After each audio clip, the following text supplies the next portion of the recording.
Poštovani gledaoci, dobar dan. Gost agencije MINA danas je šef delegacije Evropske unije u Crnoj Gori, gospodin Johan Satler, sa kojim ću u svjetlu evropskih integracija Crne Gore razgovarati o zakonodavnim novinama, reformskim prioritetima, ali i političkoj atmosferi u kojoj se sve to događa. Mr. Satler, welcome to news agency MINA and thank you for being with us today. Hvala i hvala na pozivu i pozdrav vašim gledalcima. Hvala vam zaista. So let us start with electoral reform, which had been one of the most significant topics in Montenegro for a quite long time. It was mentioned as a key priority in a context of European integrations of Montenegro, but also in a context of further democratic development of the country. Our parliament has adopted finally amendments to a few really important laws, including the law on the election of councillors. And as a result, we will have all local elections on a single day. First year to have it is 2027. Another important step is increasing representation of women in parliament to 40%. How significant these changes are, and do they actually meet expectations of the EU? Well, what happened in the Montenegrin parliament 2 weeks ago was indeed a major political step forward for Montenegro. Why do I say that? I say that for two reasons. One, because of the substance, and you mentioned the main elements of this electoral reform, but secondly also the way it was done and the way the result was achieved. On the substance, yes, it's elections in one day. It's a professionalized, I think also very important, a professionalized state election commission. You have also the women's quota you mentioned. That's something very substantial, and especially the women's quota in a traditionalist country and society like Montenegro. This is something where you show the way also to the region, and it was noticed also in the region. There were a lot of positive comments also from neighboring countries, from Serbia, for instance. So I think on substance, this is a very essential reform of the electoral system. When it comes to the way it was done, I want to really laud the bipartisan manner in this was in the way this was approached.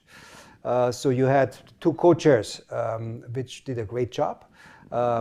All the parties were involved over many months. It then accelerated the pace over the last, I would say, 6 to 8 weeks. But it was also very positive to see that you had civil society involved. You had two NGOs, CDT and ZEDEM, who were involved from the beginning, contributing also substantial improvements to the whole electoral reform. So I think this taken together, the substance and the way it was achieved, and then also voted on in Parliament with unanimity. All those who were present voted for it, I think is a major step for Montenegro. I guess everybody agrees that this is a big step forward, but on the other hand, we also have some critiques, especially regarding the extension of the mandates in some local governments. Part of civil society representatives, as well as President of State Milatovic, argued that this extension of mandates may be kind of violation of constitution of Montenegro, but also breach of democratic principles. How do you see it? Well, in a vibrant democracy, you have different voices, and I think that's healthy. That's completely normal. That there's also criticism. What I can say is that, in my understanding and the understanding of the European Commission, this step actually contributed to more democracy. By, for instance, having these elections in one day. Why? Because before you had electoral tourism. You had people actually registered in several places when there were local elections. Now you don't have that anymore. So there's less room for corruption, more democracy. Equally, when it comes to the 40% women quota, that's an improvement. That's more democracy because you need more women's participation. So I think this all actually points to the contrary. When it comes to the extension of mandates, indeed, that's a sensitive topic, and we approached it with a lot of care. also looking at best practice, international best practice, how to do that, because we've seen also throughout some European countries that this was on the agenda. For instance, there was the case of Germany, who did a similar thing in 2019, extending all the local elections until 2020. And in the end, it was, it went through also with legal challenges. So the courts established that this was okay because there was an improvement in the overall democratic system, and there was a broad political consensus. So that's why we really were very careful about that one topic, because it's a sensitive one, but I think it was done in a very good way in the end. There are also concerns regarding the overall scope of the electoral reform, although it's not done yet and everybody agrees that it should be continued. But some critics say that key improvements are still missing, from voter register reform, which is really important, to introduction of open lists in individual candidacies, to also providing better approach to persons with disabilities, and we cannot forget representation of Roma community, which was not solved by now. So what do you think should be the next step when it comes to continuing this reform? That's an important point, because you're absolutely right. I mean, what happened with the vote was an essential improvement of the electoral system. But it was the first part, I would say. Now, the second part needs to happen. I got the assurances from both co-chairs of the Electoral Committee that they will, as of September of this year, continue with the electoral reform. You mentioned what's on the menu, if you want. On the menu is minority representation, Roma. You mentioned that, but also the question of introducing some direct democratic elements like open lists, semi-open lists. That's things which are interesting, and you have also best practice. I would encourage to look at what has been done in the European Union, but also in the region on that account. So those are some of the issues which I would expect the Parliament to tackle. In the second part, also one important point I forgot is the electoral lists, voters lists. There is an issue with accuracy. There is an issue with who is actually on the list and who should not be on the list. So I think this would also be an important part of a second package on electoral reform. So are you saying that, looking at where we are at the moment, electoral reform remains as one of the key points for EU in the negotiation process with Montenegro? Well, when it comes to the negotiations process, to be honest, some of the major parts were done, with the elections in one day, with regulation on the party financing, which was actually a leftover from IBAR. So for us, the main elements are done. But for the Montenegrin democracy, I would really encourage to not forget also the rest, which we just mentioned. Talking about laws, several laws, such as those on public gathering and also the National Security Agency, have faced strong criticism from both civil society but also European Union. What were EU's main concerns about these laws, and as process of adopting these laws continues, do you expect maybe that European Union will monitor or maybe support Montenegro in order to make these laws align with European Union standards? Well, first of all, I was happy to see at the end of last week that the Parliament did not move forward with those laws. You're right, there were many critics on some of the aspects of the laws. And I think it was a wise decision to allow for more space to discuss, to have public consultations, but to also have the European Commission involved. Why is this important? Because all those three laws you mentioned, there is an aspect of fundamental freedoms involved. And these are very, very important in the EU accession process. This is about freedom of access to information when it comes to the NSA law. This is about freedom of assembly when it comes to the law on public gatherings. So that's why we encourage always the Montenegrin stakeholders to have that in mind and involve us, even if some laws might not seem at first glance EU acquis related, but if there are elements which have an impact on those fundamentals, it is very important that we are consulted, and this is happening now. These laws are being sent to the European Commission, and we'll have a very careful look and come back with suggestions. Vetting in the judiciary was also one of the topics that has drawn a lot of public attention and also sparked opposing views among stakeholders in Montenegro. How does the EU see the vetting process in Montenegro? Is it necessary, and can it, or how could it affect the process of getting closer to the European Union? First of all, from our perspective, looking at the accountability and improving the accountability of the judiciary, of prosecutors, of judges is something very important, and we propagate that throughout the whole region, including in Montenegro. So we've started discussions with the Ministry of Justice on that. What you need to be a bit careful is what you actually understand under vetting, because it's a bit of a difficult to define term. In my previous life, I was ambassador in Albania, and there was a vetting process, which was a very, very deep one, and it was started 9 years ago, and today, 9 years later, it's still not finished. So we need to understand what is actually meant behind this vetting ideas for Montenegro. But also, I think you need to have in mind here is that Montenegro is at the final stages of accession negotiations. So what we don't want is that there is an interference, if you want, with the benchmarks for chapters 23 and 24. And also, what you have to have in mind is that you have already a lot of instruments now, which are, to be honest, not used to the full. You have the two councils, the Judicial Council, the Prosecutorial Council.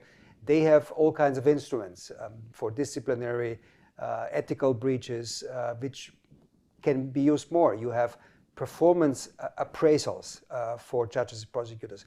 For the first time now since IBAR, also for the Supreme Court judges. So I think that those are important elements you have already. Plus you have the Anti-Corruption Agency, which has powers also to do asset declaration checks. And I would encourage those two councils plus the Agency for Anti-Corruption to really use the means, the instruments they have already now in order to increase the accountability of the judicial sector. Mr. Satler, we have touched on some concrete and current issues, but looking broadly at Montenegro's EU accession process, it's clear that time is fastly passing by and 2026 is drawing near. What do you see as the biggest challenges ahead in Montenegro's accession process, especially when it comes to closing chapters? Well, the famous chapters 23, 24 is obviously something we want to have a permanent focus from the stakeholders in Montenegro. This is the most difficult one. It's the first chapter or cluster to open and the last chapters to close.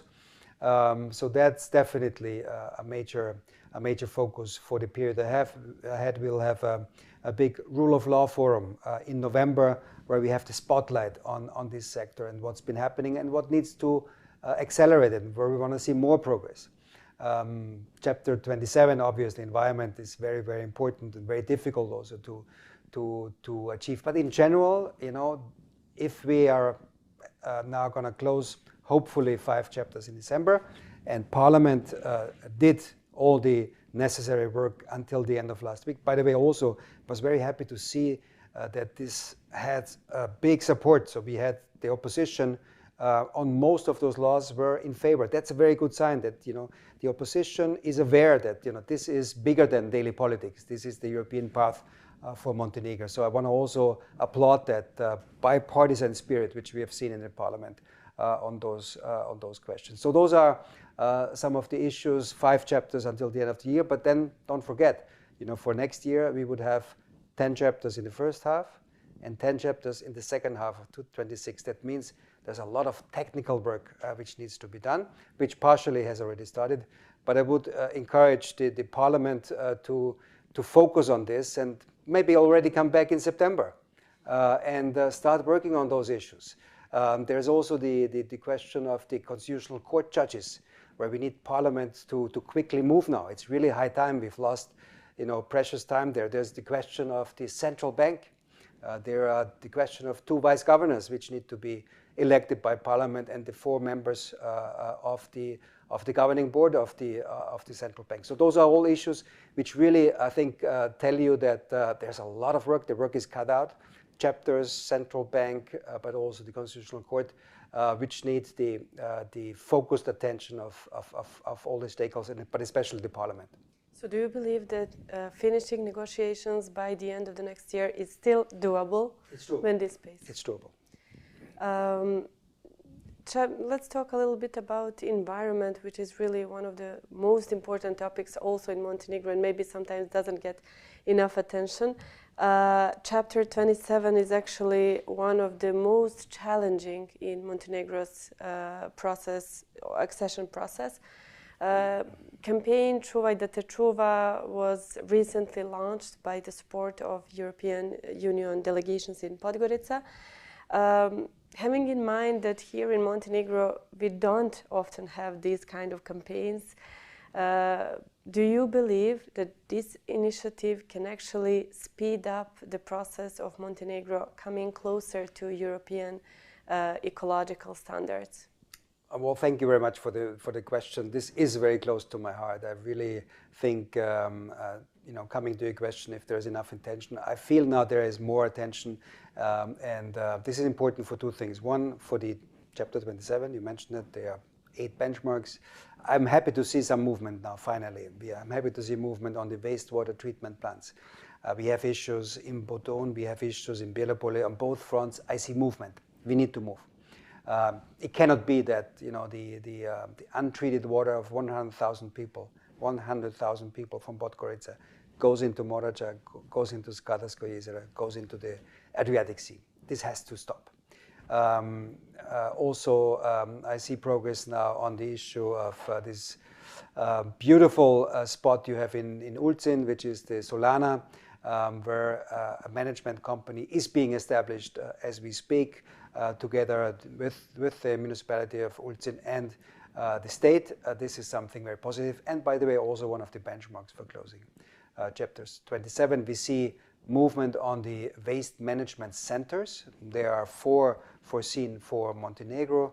Podgorica is working well. There is one in Bar, in Možora, which is getting an extension now. There is a project, a big one in Nikšić. Happy that we have the financing for that, but we need to move now with the implementation. And there should be a 4th one in Bielopolje, and there's also movement there. So I see movement on these benchmarks. But apart from that, as you mentioned, I'm super interested in also using that period of to raise the awareness about the importance of environment, about the air you breathe, about the water you get running from your tap. And that's why we started this big campaign, and together with the Ministry of Ecology and many other actors. And I'm super happy that we get a big coalition together now, a coalition of the willing. I've been really positively impressed that so many people want to join from all walks of life. Youngsters, the Scouts Association joined us the other day, youth organizations, and just activists, but also normal citizens. And I want to use the occasion here to really call on the citizens of Montenegro to use that chance we have now to raise the awareness. Some of the initial areas we focus on is reducing even more plastic. So the plastic bags, which you now have to pay finally in the supermarkets, the price will go up, and in the end they will be replaced by paper bags. That's a very important contribution. We're going to focus now heavily on getting rid of the tires problem. There are so many used tires throughout the beautiful landscapes of Montenegro. There will be a big shredder as of October in Deponia, and there will be a systemized approach to getting rid of old tires. And the 3rd area, which is very important, is these illegal deponees. I don't know if you're aware how many illegal deponees there are in the country, more than 300. And we have started cleaning up some of them, but not just cleaning up. We were in Skupština, not just cleaning up, but also doing it in a sustainable way. That means putting their waste bins, putting their signs, and putting their cameras, and having the police patrol, because without sanctions, without fines, we're not going to get the results we want to achieve. So But overall, I'm really happy to see that, to have this groundswell and this very positive feedback from society, from all walks of life in Montenegro. This issue is so big and so important for Montenegro that we could have interview only about this. But finally, as you mentioned, there is a consensus in Montenegro about joining the EU. But on the other hand, political situation is rather to be complex. In that context, parts of the opposition and also civil society have raised concerns about historical revisionism in Montenegro, especially and particularly the glorification of Chetnik movement. Do you recognize this as a problem or as a trend in a country? And how could it affect Montenegro's alignment with European values, but also how could it affect our accession to the European Union? Well, let me phrase it that way. You have, as Montenegro, a once-in-a-generation opportunity. And this once-in-a-generation opportunity is called accession to the European Union. The doors are open. You are the front runner. You are closing chapters. When you are offered such an opportunity, I think you should focus on the future. You should focus on what's ahead, the chances, the possibilities which are opening with joining the European Union. It's not by accident that 80% of your people support the European Union accession. There's no plan B. So when you have this opportunity, you should focus, I think, about the future, about your children, about how you're going to develop your country, and not so much on the past. I think you should not allow yourself to be torn apart by always the same questions. What happened 100 years ago, what happened like 80 years ago in the Second World War, the questions about partisan Chetniks. I think this is all, there is relevant, there is space for this debate, but it should be really more in the universities. Yes, you can have it on TV sometimes, but don't let these topics take center stage of the political debate. I think this is very, very important. And maybe, as a final thought, maybe this electoral reform, which was passed in Parliament like 2 weeks ago, is a contribution to lowering the temperature.